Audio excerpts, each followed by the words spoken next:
Doing it now. Okay, great. So good evening, everyone, and welcome to the Jenks Center. If you haven't signed up for our e-newsletter happenings, you can do that at the jenkscenter.org news. We also would ask that you participate in an online survey. We are continuing those this year. They will arrive shortly after each event. So this evening we have Composer's Corner with Erik Lindgren, and he is a local composer. His education includes Tufts University, University of Iowa, London's Guildhall School of Music, where he had opportunities to study with T.J. Anderson, Alfred Nieman, Donald Jenni, Richard Hervig, Peter Lewis, and others. So this evening we'll learn about what crossover classical is. And shortly I'm just going to go over what we have to offer the rest of the month, and it will be a peek at what we have in February. And then I'm going to turn it over to Andrew Celentano, my husband, who will interview Erik. So we have on the 18th of January a virtual program with Richard Smith.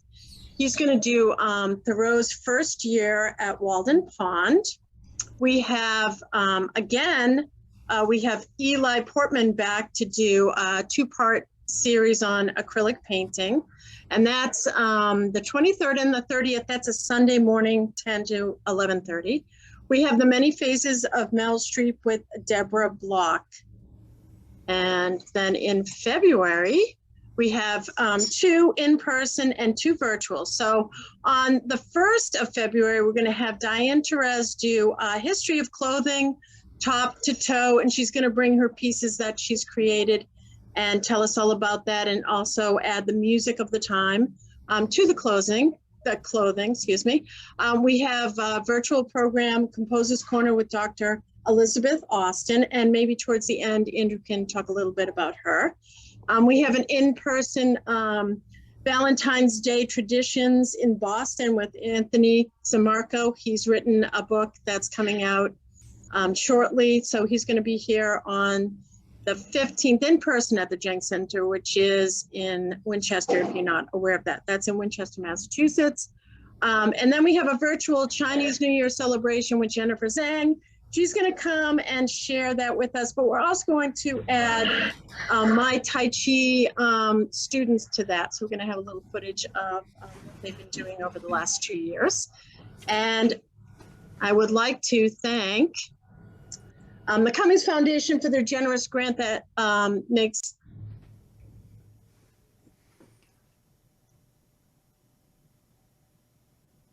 unmute. Okay, so thank you very much to the Cummings Foundation.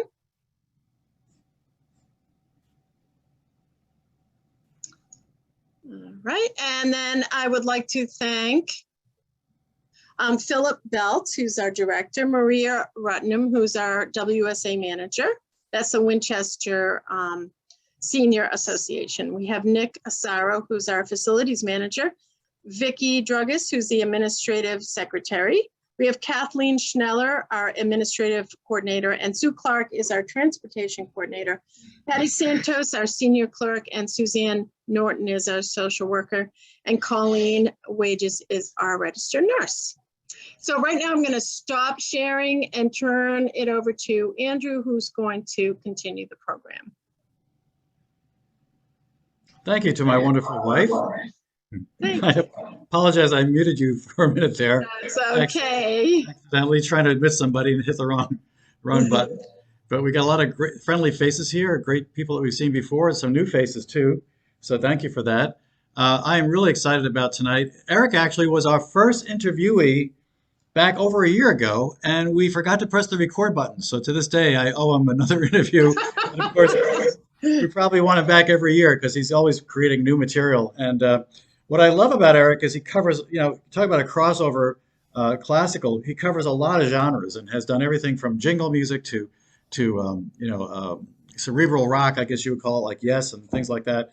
And then some really nice modern classical music and covers the gamut, does them all really well. And it's got a whole exciting collection. We will not have time to go through much of what he's done, but we'll try to do a little sampling of everything and go from there. So I guess I'd like to start by saying, first of all, welcome, Erik. Hey, And it's an honor Erik, to be back. Erik just played at the BSO Cafe this past Friday, I believe. Or was it Friday noon? It was a crazy wintry day, and somehow you braved the snow and ice and made it in early. Appreciate that. So, and I got to, it's funny because in this world that I live in, I'm surrounded by musicians and immerse myself in that environment. And there was a mutual friend of ours that introduced me to Erik, and it was just a wonderful collaboration to meet him and get to know his music and I just love the fact that we can network like this. Even in this COVID time, there's still more networking opportunities available. I'm going to introduce someone later in the show that we just met at a local church actually that's quite established. Anyway, Erik, let's get back to you. So tell us a little bit about how, as a child, how were you exposed to music? Were your parents musicians? What got you into it? What made you? At what moment did you know that you wanted to devote your life to music? How did that happen? Well, my mother was a society pianist, and she encouraged me. I think I started taking piano lessons when I was 4 or 5.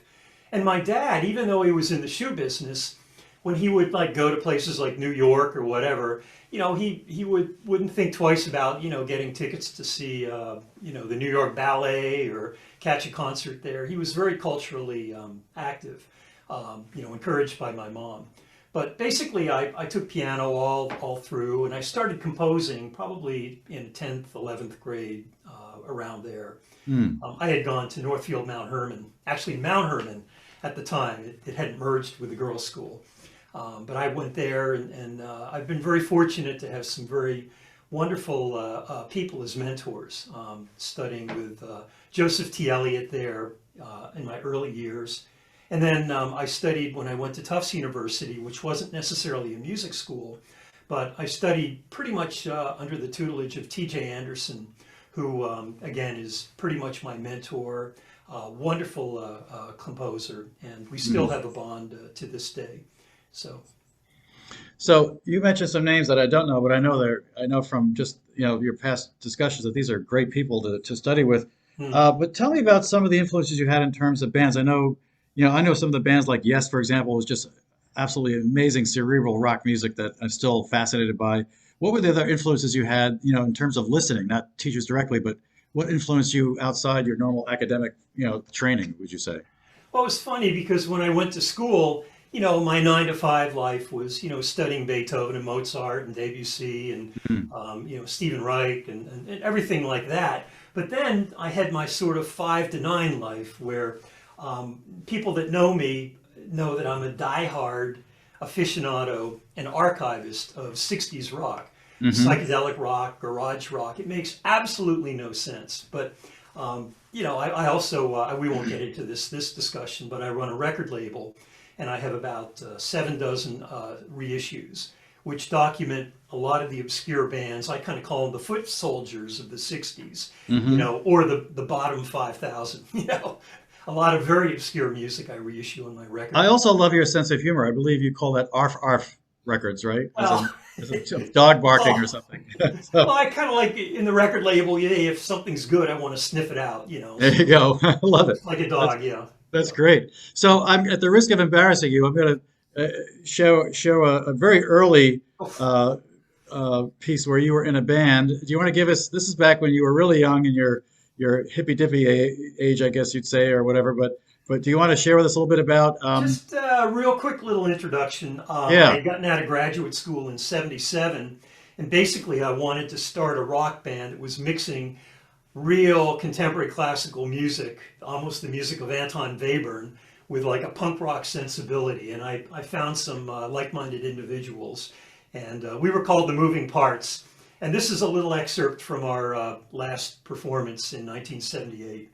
Well, I got to tell you, it really looks like a band of the times. I mean, it was very in at the time. In fact, you look like a young Emerson, Lake and Palmer participant there. So I'll play a little bit of it. And this is the composition. You're going to play a few excerpts. It's a piece by Roger Miller.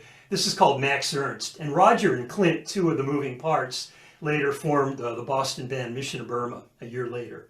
And then some of these people still join you in the next band, didn't they? Yeah. Roger and Okay. I continued in Birdsong's The Mesozoic, but we'll talk about that a We'll little. talk about that in a minute. Okay, here goes. Okay. Look how young you are there. Thanks, Andrew.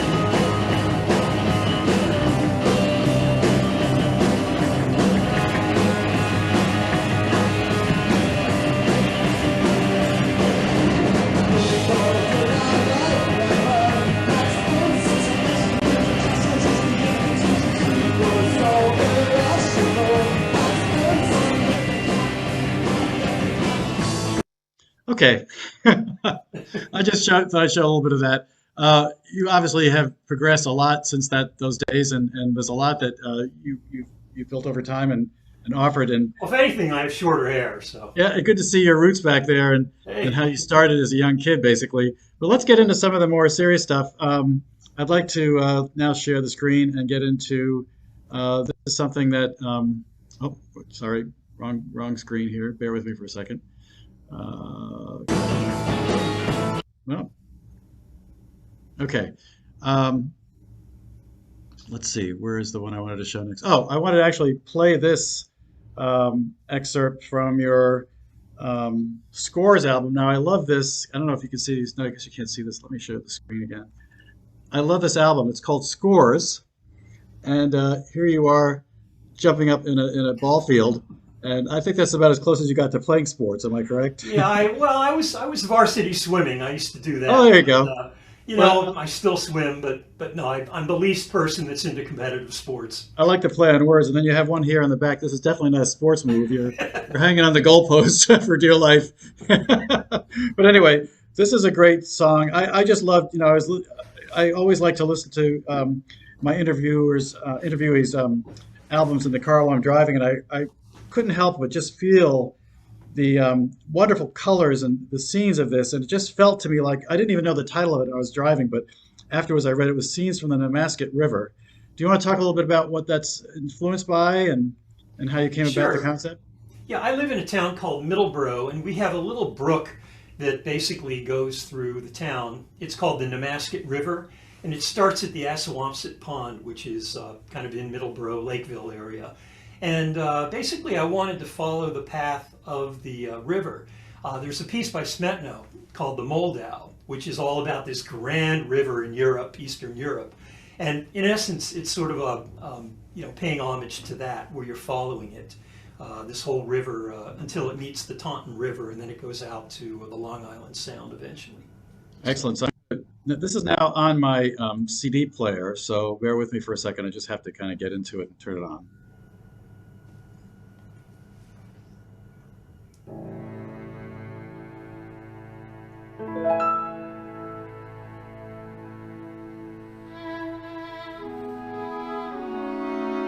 It's sort of like shimmering light on the Assawampset Pond right here.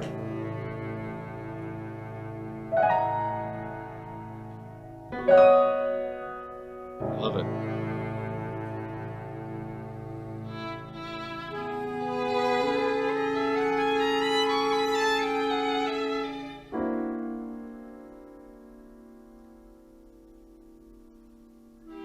It's very still and very quiet there. Beautiful location. I still bring my dog over there. Yep. It really does evoke a pastoral kind of feeling. And now it sort of bubbles along. In fact, I kind of see this stone bridge right there where it starts coming out into the Nemasket River. Now the river expands a little bit.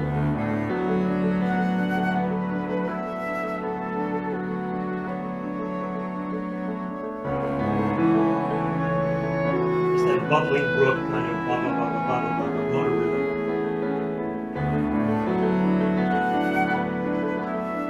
I could just play this whole thing. Can people still buy this CD? Yeah, if you go online, I think Amazon, Discogs, they all carry that. So Yeah, it's just really around. beautiful music, and I found myself the colors that come through. How do you know? I'm always intrigued by how a composer takes an idea and then figures out how to put sound together to convey that idea. And I know sometimes you describe, when you were talking earlier, to describe sometimes you have a question answer kind of modality going on. So you have certain kinds of concepts you use, but to actually figure out what sounds to pick out and what instruments to play, um, how does that come to you? Is it all through training, or are there some rubrics that you use, or is it just a feeling you have? And how do you do that? Well, it's you know, when you do orchestrations, which this is, a small chamber orchestration, but you have a whole array of colors to work with. But in terms of composing, the thing that I find the hardest to do is to come up with something where I want to commit time to it. It's like, do I really want to devote this time? Because when you do a composition, it's in essence, it's like a jail sentence. If you're doing a chamber piece, it's maybe a month, that you just are Right. possessed and driven by it. Yeah. I've done some orchestral pieces where, you can pretty much write off a year, like, okay, jail sentence for a year. Mm. If you do a piano piece, you might get it done in a couple days, but, Hmm. you're preoccupied, you're always thinking about it. But, Yeah. do you want to come up with do you want to devote the time to doing something? And I wanted to write this sort of tone poem about the Nemasket River. So I had that aha moment, and then Yeah. everything kind of flows from there once you get that idea. I can relate to you because some of the people on this call too are composers in their own right, and I do some composing, not to the extent you do, of course, but I'm working on this piece right now, and I can't. There are times I cannot get it out of my head. It's just rolling around in my Yeah. head, rolling around in my head, demanding more attention and demanding to be worked on. The other piece I wanted to play out of this was the let's see, track number 9, which is this is the part of the PBS series, A Wrinkle in Time. It's called Uriel. Do you want to give us a little background on that? Yeah, this is interesting. When I had gotten out of graduate school, and after the moving parts was, moving and everything like that, I started, looking into making commercial music. I didn't want to cycle into academia. I think that's very valid, but I wanted to, go out in the real world and produce commercial music, and then hopefully not lose my focus and always continue doing art music, which I have. Mm. But Hmm. anyway, I approached WGBH, and they had this thing called the Spider's Web, WGBH Radio. And this is probably 78 or 79. Mm. And I had gotten the job, which was to score this maybe 6 half-hour program, radio program, where I created a lot of probably 25, 30 compositions. And then Mm. we recorded it. I ended up getting chamber people over to the GBH studios. And for a couple days, we recorded a score. It was a huge project. But anyway, in the book, Madeline Langle's A Wrinkle in Time, there's this distant planet called Uriel. And at that time, I think I was very much into Brian Eno, where he was doing ambient music. And I was kind of influenced by that sound. So, and also, what was it? Raiders of the Lost Ark. It's where that bing, bing, bing, bing, kind of that 5-note repetitive motif. Is that Mm. it? Or one of those movies? I don't know. But I Oh, is it the refer to one this as kind of, with the alien visiting from another planet? Maybe is that yeah. the one you're talking about? Yeah, yeah, Oh, that's not Raiders of the Lost Ark. That's yeah, something else. yeah. Something mountain or something. Yeah, I remember that. Yeah, yeah. Okay. But anyway, I wrote this thing. I kind of refer to it as doorbell music because it's bing, bing, bing, bing, call, and then a response, da da Hmm. da da, bing, bing, bing, bing, da da da da. And then I turned it into an orchestral suite, which, I think the version you're going to play is from that. But Mm. basically, I flushed out this, and I liked it so much that I turned it into a kind of minimalist piece for a Oh, small great. chamber orchestra. So you could play a little bit of Uriel 1. Sure. Yeah.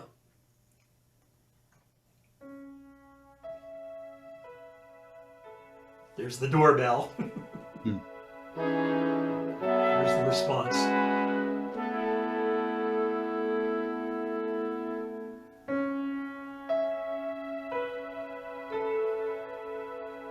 And then the response again.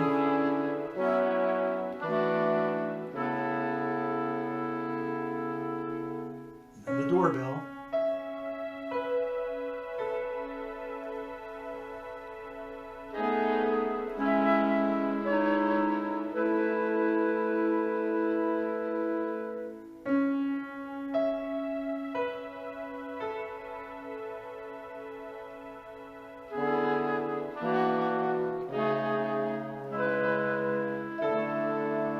and I created 4 variations on that. It was, very static music, but in the orchestrations and in the arrangement and everything is constantly changing, even though it sounds very familiar. So that What was I love kind of about the it is there's focus. something about that, what you call the doorbell, and then the way it answers, that really does give you that atmospheric feel, the way it's got the doorbell with the echo, and you almost feel like the whole inside of your head is expanding. Like it's just Yeah. amazing how it just affects me Well, uh, thanks. really well, and I really get that feeling of this ambient space kind of feeling. So it's a wonderful effect that you put together here.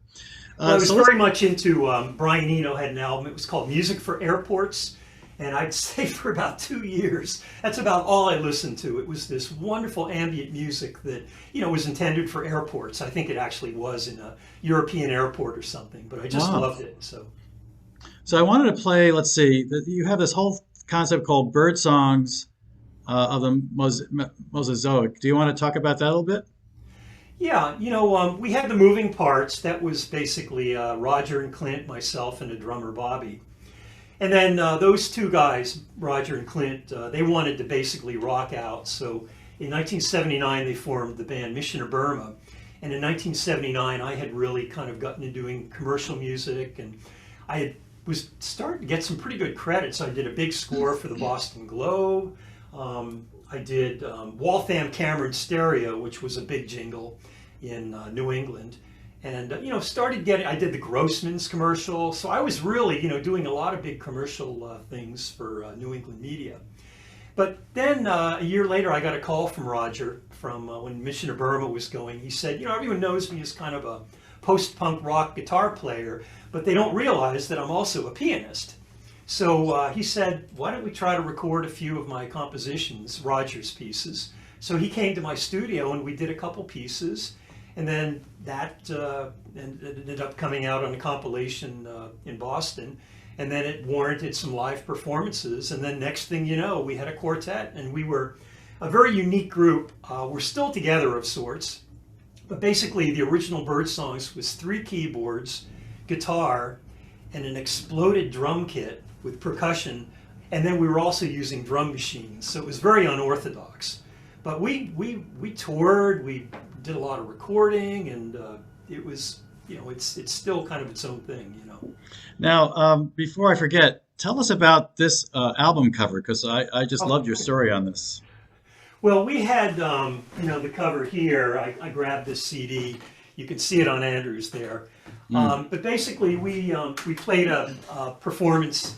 It was a big rock festival, I think, in 2001 called Nearfest down in Allentown, Pennsylvania. And we were one of the featured acts. And it turned out that an artist by the name of Roger Dean, he was invited to a lot of these. And he sold a lot of his artwork. And Roger Dean was the artist that did all those fabulous kind of fantasy-oriented album jackets by the band Yes. Like I remember in my dorm room, the album Fragile by Yes. I mean, everybody had it, everyone knew it. And it was this really cool kind of surreal, fantasy-oriented cover. And here's Roger Dean, he's Huh. at this rock festival in 2001. And better than that, Roger Dean came to see us perform and loved our performance. I love it. So we're just like on cloud 9. He's hanging around the group and we're, with this legendary artist. And then we're driving back, I remember, from that performance. And I think our sax player, Ken Field, said, hey, let's see if Roger might want to do our next album cover. And, he's doing things that are selling in the millions and millions. Mm. So we had the audacity and we asked him, we said, Roger, we have an album called The Iridium Controversy. Would you like to do the jacket?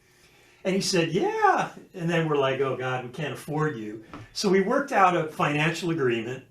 And then he also said, the stipulation is, I would also like you to play at my next gallery opening in New York. And we're Aha. like, oh, let us know, we're there. I love it. So Well, yeah. we ended up, doing it. He came through, and lo and behold, he did this fabulous piece of artwork. And if you can see, I actually have that framed in my room. Mm. Our record company, they ended up doing a limited edition print of that. So there it is. And it was neat because as we're playing his gallery opening, And I think we had more people come than he did. It was kind of wild. It Wow. was packed. But the price tag, I think, was $150,000, which is what his stuff sells for. So it was a real thrill. Excellent. Well, we'll play a little of this now. Sure.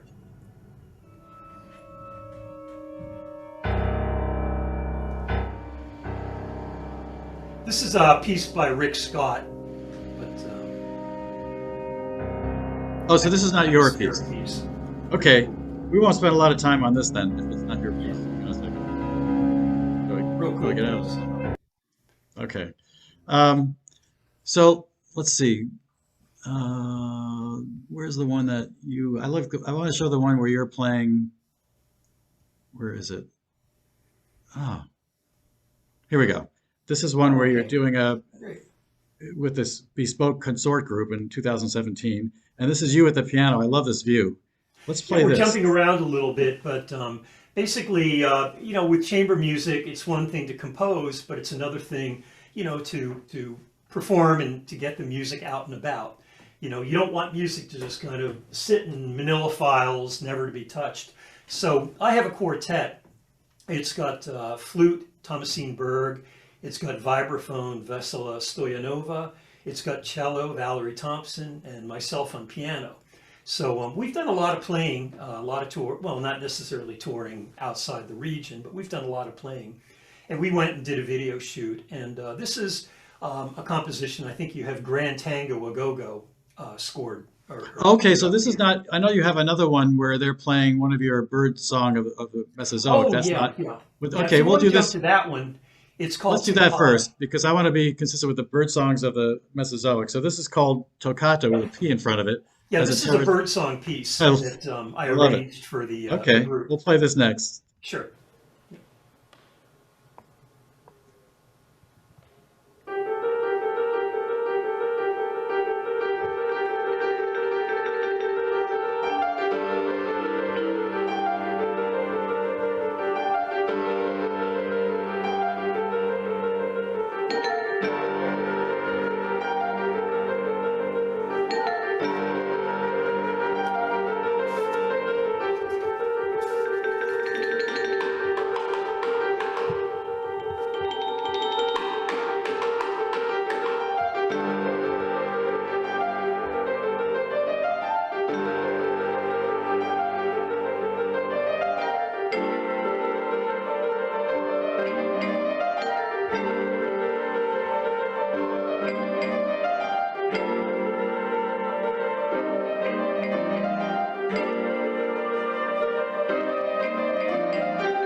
I'd love to play all of it, but we have so much to cover tonight. It was a perfect place to stop because it went from G and it was going to right away go into B. Okay. It was a good, perfect timing. Good Now, instinct. before we get more into the bespoke consort group, which of these other bird songs would it make sense to play a little bit of, which is the actual from the band itself? Which of these? We could play. There's a piece. It's not on that one. I think the next. It's the one that has the color. This one here, if you can find it. Oh, there you are. Yeah. There you go. There's a piece called Coco Badakian, And for anyone in Boston, I'm sure that they know the reference. It's an Oriental rug dealer in Wellesley or Newton Falls or something. But anyway, I like the name. It has nothing to do with Asian rugs. It's called, and it wasn't a jingle, although we had talked about that. We thought, God, when this comes out, and it actually got a lot of airplay locally too, in fact, regionally and all around. But I was thinking of pitching them, but it was just too weird. And, Oh, by the way, speaking of jingles, could you play a little bit of the Grossman one? I don't know if people know what you're talking about. the Grossman. Which is the one you just played for us earlier tonight? It was the Oh, that was, well.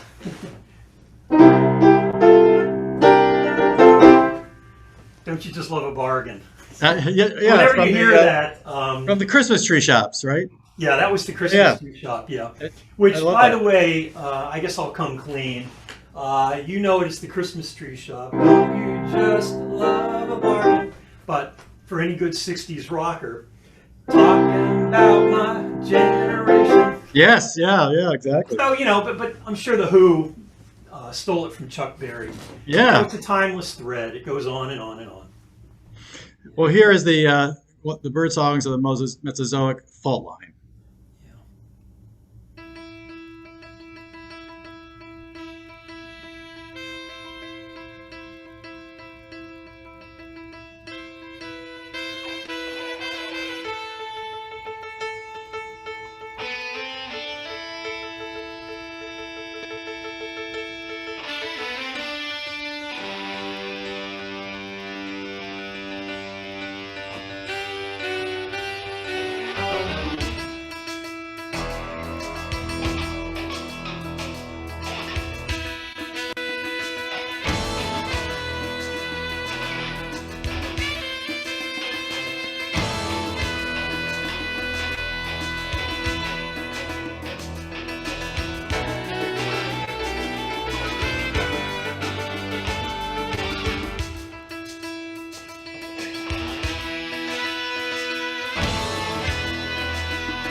It's kind of fun listening to that because I have this flashback to my father.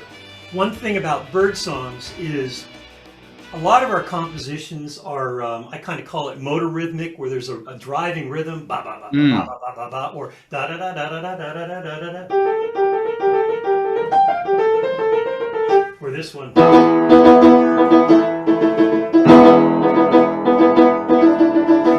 And I just have this.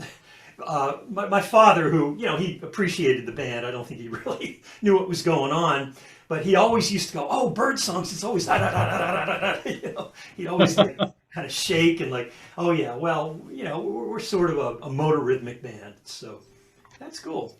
I like the driving of it. In fact, some of these pieces, I think I've said to you, I think they would go very well with a Cirque du Soleil. One of those. Yeah. I could see your music being really popular with them. Have you ever approached someone like them to see if you could, I think that would be. The Birdsong's music has been licensed a bunch of times. I know. Oh, really? We've had PBS and NPR, or not NPR, but PBS and GBH. They've used a bunch of our pieces. We've had some stuff in, I think, some movie usage. So it gets licensed here and there for media. Yeah. So it has possibilities to it. Yeah. Yeah, now we have a lot of other stuff to go through, but is there one final bird song that you want to play here? Let's see, we got the spiritual one with Oral You know Moses. what? Let's actually go to the spirituals. That would be a fun one. Yeah, I could just elaborate a little bit. If sure. you want to cue up Joshua Fit the Battle of Jericho, I'm not sure what number that is, but this is a project where around 2000, 2001, I had this idea. I've worked with one of my best friends is Oral Moses, and he's one of the foremost authorities on the African American spiritual. And, I've produced, I think, 6 or 7 CDs by him of African American spirituals, piano and voice. And I wanted to come up with a way where, we were collaborating on something rather than me just kind of, producing his CDs. So I ended up getting this grant. It was from American Composers Forum. It was a really nice grant, and it was to take. I think the title of it was Innovative Treatments of 3 African American Spirituals. So I took 3 of them. Joshua was one, and I decided to rock them up.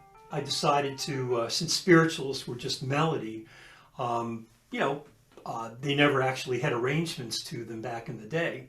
So I thought, well, my arrangement would be just as valid as, Harry T. Burley's or Hall Johnson's arrangements. It's just a melody. So I ended up doing these 3 treatments and got a grant, and we ended up doing them. And they were quite radical. And then that expanded into a full album's worth. So we ended up doing this. Our record company, Cuneiform Records, said, hey, let's go for it. So I think it's 2006. We recorded that. And we brought it on the road, too. Oral came with us, and we did a lot of playing and a lot of touring. And it was completely radical. Here's this progressive rock group, and here's this African-American spiritual, vocalist. And we're doing things like Deep River, Joshua Fit the Battle of Jericho, I'm a Rollin'. So it was kind of a kind of crazy concept, but it was one that I really felt an affinity to. So if you want to play a little bit of Joshua, you can kind of hear the... Yeah, I apologize. I don't think I have that one, do I? Joshua, what's it called again? Joshua Fit the Battle of Jericho. Yeah. Or if you have pretty much anything that plays on there, that'd be fine. Yeah. Is this it here? That's not yours, the then. birdsong version. No. Yeah. Okay. Yeah. That's the traditional version. Yeah. I'm not sure ours would come up on a search. It Yeah. might, but maybe it wouldn't. Yeah. Yeah. But anyway, people can, if they're interested, you can find Extreme Spirituals, and you can check it out there. Yeah. Is it worth trying to playing the oral one that's on there that we have here, or is that not the right thing? What's the one that you have on there? Let's see. Oh, I have to go Yeah, back. probably is worth it. Oh yeah, this is Amen. Yeah.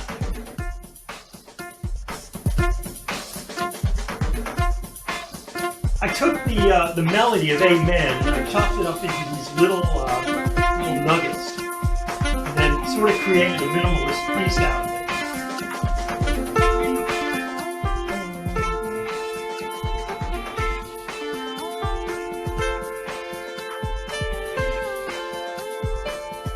You can kind of hear it in there. It's this. Yeah.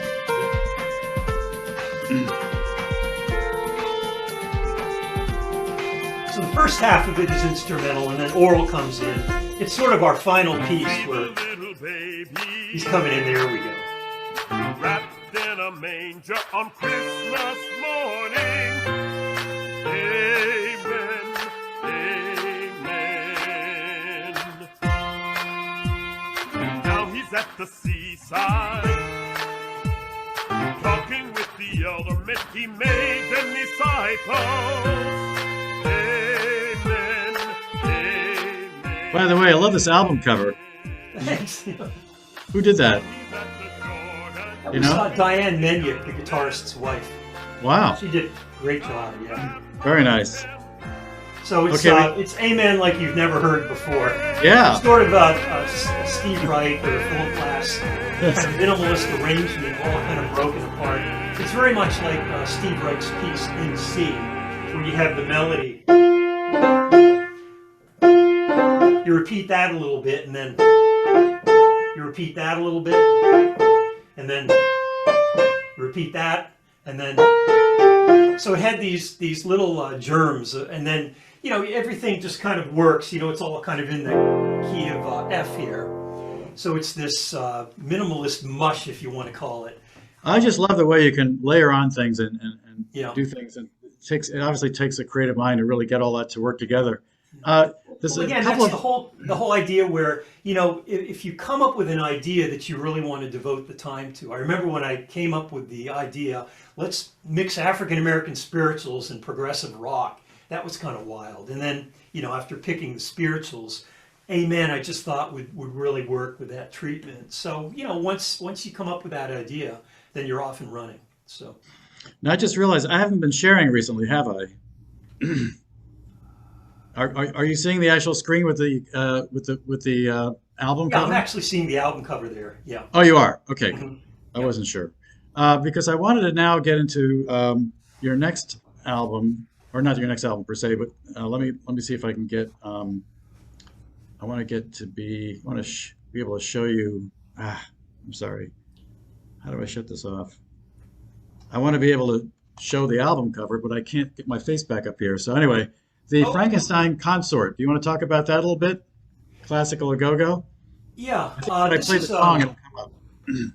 yeah, it turned out that I was working, I think around the early 2000s with another quartet.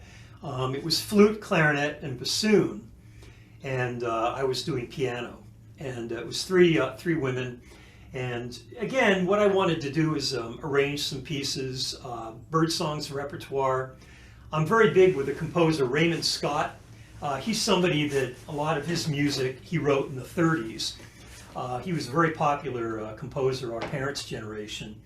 But he did all this music that ended up on Warner Brothers cartoons. He didn't write it for it, but you know, it turned out that Carl Stalling, who assigned a lot of the music for Warner Brothers cartoons, you know, took his music, did arrangements. And I just thought the piece, the Raymond Scott's repertoire was fantastic. So I arranged some of those pieces for it. Also, with the name Frankenstein Consort, which I thought was kind of funny. Nobody calls a group a consort anymore. Perfect, you know.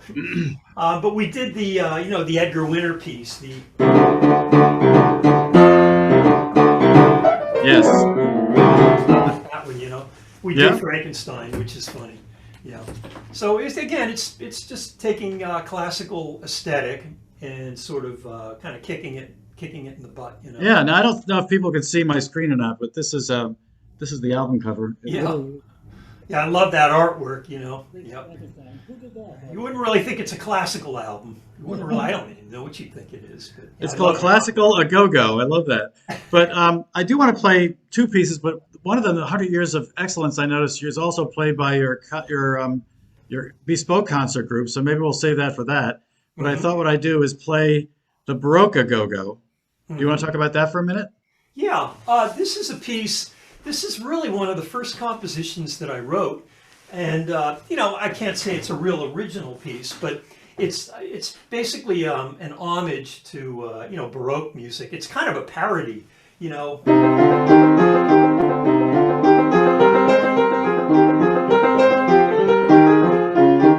Whatever. It's got this, again, motorrhythmic thing, Yeah. you know, that. But I love it. The parody aspect is it's got every cliche in the book. Yeah. I think I wrote this in 1972, so it's, Wow. you know, like. Well, it close goes to on for about 30 7 years minutes. old. Let me play about a minute or two of it, and we can Yeah. discuss it. Here we go. I just love this piece. Yeah.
I was just thinking, I just enjoy love. I can see this being the theme song to like a Hercule Poirot movie or something, like a detective movie or something. It just has this wonderful interplay on it and a lot of stuff going on. And the whole idea of taking a classical concept and then jazzing it up or rocking it up is quite fun the way you did that. So, Yeah, and um, it's funny. I mean, again, that's a 50-year-old piece, and I had the knowledge back then. There was a lot of kind of people were rocking up classical music, putting rock beats to classical stuff. There was a whole movement kind of like that. But this was always intended as a parody. I wanted to put every cliche in the book. So and even back that's your then, I was piece. up to doing some Yeah. pranksterism. I love it. Now that's your piece. This piece for Elena and Rondeau is actually a real Baroque piece that you orchestrated, true? Yeah, this is a piece that I think the flute player I was working with at the time, Dan Epstein, he had said, hey, this is a fun piece. So I arranged it for the quartet. But this is a Renaissance piece from the 1400s or 1500s. Yeah, Okay, let's hear this. This is great. yeah.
Very nice. That's Where is a where is that venue, by the way?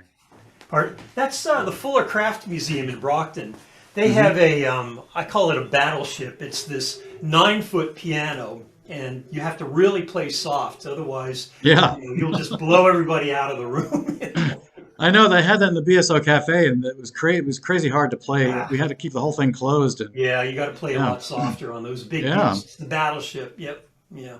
very nice. Now, there's another piece that I took down here was and I'm terrible at pronouncing French, so forgive me, but it's let's see, what is it called here? Je t'ai vu. But this is a Satie thing that you orchestrated, I assume. Yeah, I love taking pieces. Je te veux is it's a solo piano piece by Satie. He also arranged it for voice, and there's a set of lyrics to it too.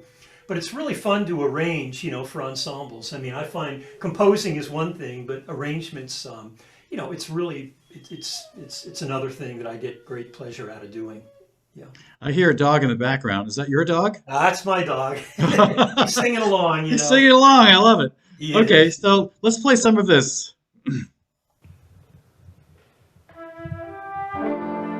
This is a big hit at the cafe when I play, by the way. Oh, I bet. People love it.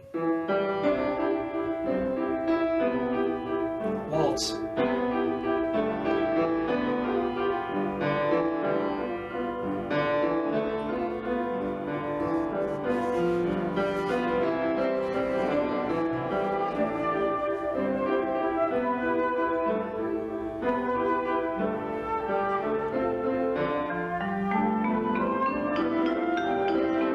And I love to retard on the turnarounds.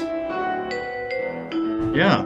You know, it's very very waltz, like 1, 2, 3, 1, 2, 3. You know, there's a certain waltz feel. By the way, if you'd like to bring a flute player along sometime to play along with you, that we do that sometimes. You know what? I might. I Yeah. think Tom C might be up for it. I'm actually playing with her at the end of the month. We're doing a series of, or doing a concert for the Brockton Symphony as a duo. I'll talk with her about it. She'd love to, I bet. Yeah. Yep. So the four of you play still together. Well, no one's played in Yeah, 2 years. right. You know, Right, all right. I've done is solo piano music, Yeah. but I'm starting now to think in terms of chamber music. So, How did you assemble these three women to play with you? the two ladies that are playing cello and vibraphone, they actually sat in with Berkeley. Vessel is on the staff at Berkeley. She Yeah. teaches theory and she's a fantastic musician. Mm. Val tours all around, but they used to be in a progressive rock band, and Really? ended up doing a couple gigs with Birdsongs with them, I think. And then they sat in with us. We've played the Berkeley Performance Center, and Val and Vesta sat in. And then when I was getting this group together, it just seemed like a natural. And Thomasine, she's kind of friends with some of the Brockton Symphony people. And I've been on the board for about 12 years. So we've been working together for, I don't know, 7 or 8 or 9 years now. That's wonderful. So one of the people was asking earlier, are these on YouTube? And yes, a lot of these are. So you can see on the right-hand side here, there's Oh, a lot yeah. of these Yeah. on YouTube. Wow. A lot of the bespoke concerts. So you could spend literally hours listening to Erik's music on YouTube. So please encourage you to do that. So this is also played by them, but this is the 100 Years of Excellence that was on your Frankenstein album. Do you want to give us a little background on this? Yeah, this is something where I would usually apply to the Mass Cultural Council for funding. And this was a composition grant. I wanted to write a piece that was for the 100th anniversary of our library here in Middleborough.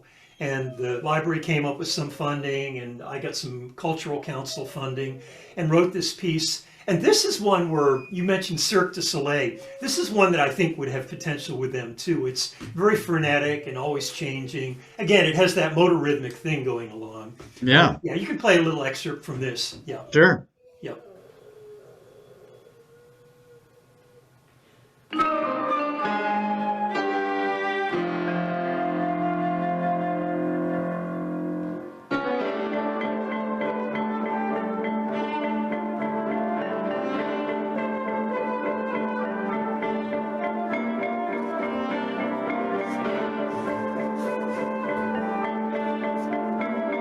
They want something that has strong melody to it. So this is the statement, and then it goes into some variations.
I could just listen to this all day.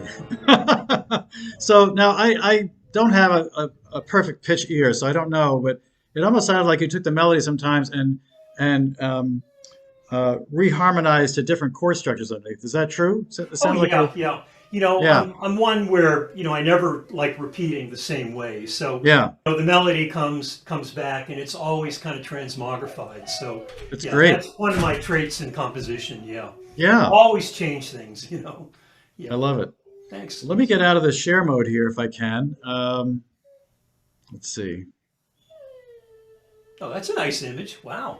I don't have, for some reason, it's not allowing me to not share. It's weird. I usually get the, oh, here we go. Stop share. Here we go. Okay. Now we're back to this mode. Good. Okay. Mhm. You know, we only have a little time left, but we had some wonderful chat comments too. I wanted to, oh, someone wants to ask you about the tango composition. Please ask about tango composition. I'm not sure what they want to ask you, but do you want to say something about tango competition? Sure. Yeah, I ended up, around 2005 or six, I got into Argentinian music, and it was really through the composer Alberto Ginastera, a fabulous composer, and I'm a huge fan of his composition, very nationalistic. So anyway, through him, I also got introduced to Astor Piazzolla, who is another, he's sort of Argentinian's #1 tango composer. So I really got into it. I even had a 3 or 4 year bout with tango myself.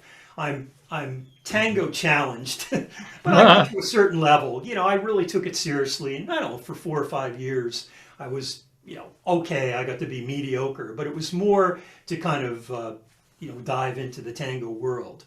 But with that said, I had written, I think 4 or 5 tango compositions, which they're more concert tango. They're not necessarily to be danced to, although they have been danced to.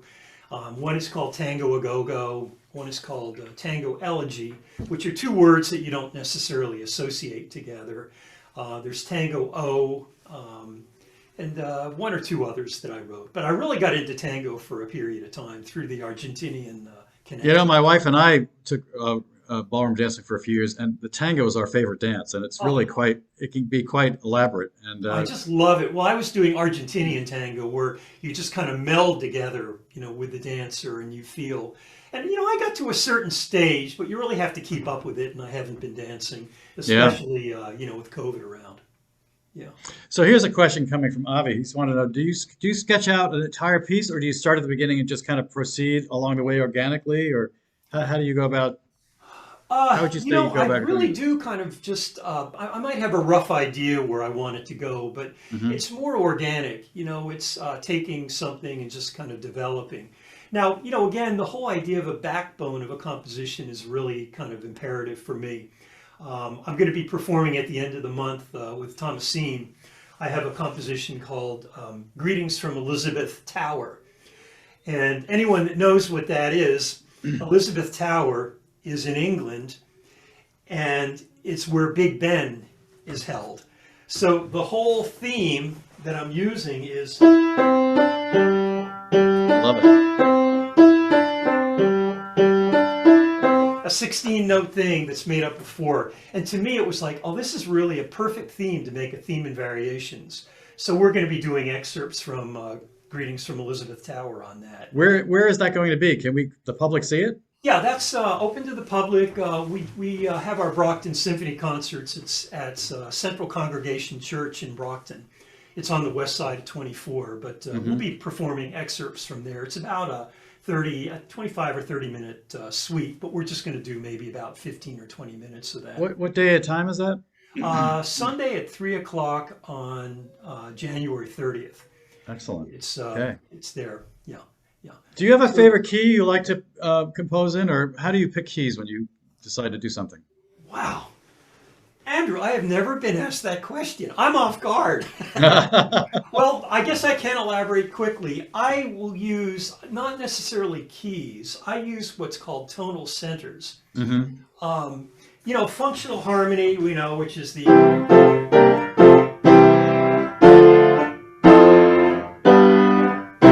you know that you know, I know that, but I use more harmony that might be kind of how the Impressionists would use harmony. It was more for color, not functionality. Yeah. So Yeah. it's more of a tonal center. Yeah. It's interesting because I know I don't compose as much as you, but I try to come up with chord structures that are interesting just from moving notes around as opposed to Yeah. having a specific pattern that's pre-learned from a classical training. So Hmm. I almost like the idea. I'm not classically trained because I don't get trapped in those Yeah. things. Yeah. But on the other hand, if people said, "How do you do it?" I have to say I'm not quite sure how I do it. I just play around with notes till I experiment with something and find wonderful ways that the notes progress in my mind. So, Yeah. but yeah, this has just been a wonderful hour. Thank you so much. I want to encourage if anyone else has a question to ask, just feel free to unmute yourself and ask it, blurt it out, or type it in the chat. And Erik, I want to thank you for your time. This has been really fun, kind Oh of my God. diving back. I don't think I've ever had the moving parts played with the bespoke consort before. Yeah. That Yeah. was kind of a thrill. Well, and I just have to tell you, it's been a lot of fun researching your work, and there's hours and hours of listening if people really want to probe into it. So a lot of it's on YouTube. If you'd like to buy the Frankenstein Consort or the Scores album, I guess you can get those online. True. Yeah. Mhm. So Yeah. that's a lot of fun. I do have another very interesting composer coming up next month. Her name is Elizabeth Austin. She was born in Baltimore, got her master's at the Hart School of Music in Hartford, her PhD at the University of Connecticut. She won first prize in the Lipscomb Electronic Music Competition and also in the IAWM Miriam Gideon Competition. She's performed in Europe, Scandinavia, the United States, Caribbean,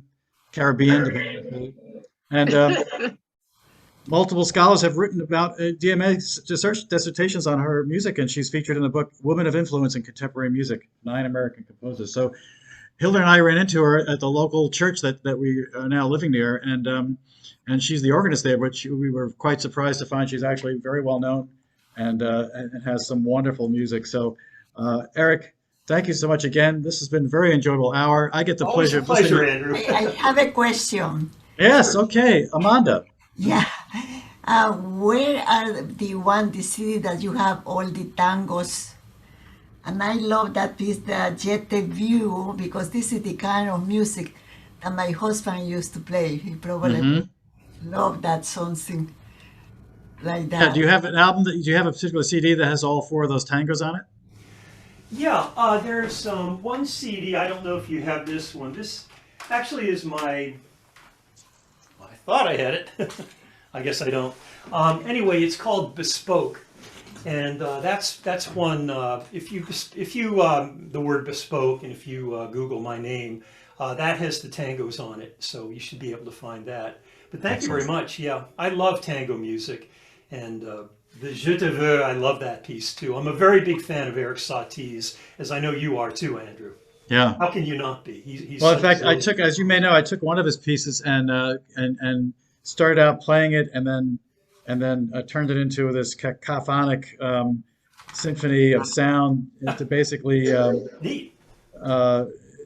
It was a memorial to the Charlie Hebdo incident, and then it gets to this crazy period, and then comes back to the beautiful ending and some bird notes in the background that nature comes back again and brings us back to hopefully a peaceful reality again. But yeah, I'm very moved by those kinds of things, and I get the pleasure of listening to you all the time. Every time we get together at the BSO or the soirees or whatever. Soirees, yeah. I definitely want to encourage you to keep doing what you're doing, and we'll definitely have you on again sometime. Great. And I'm so glad that we recorded it this time, so it could be.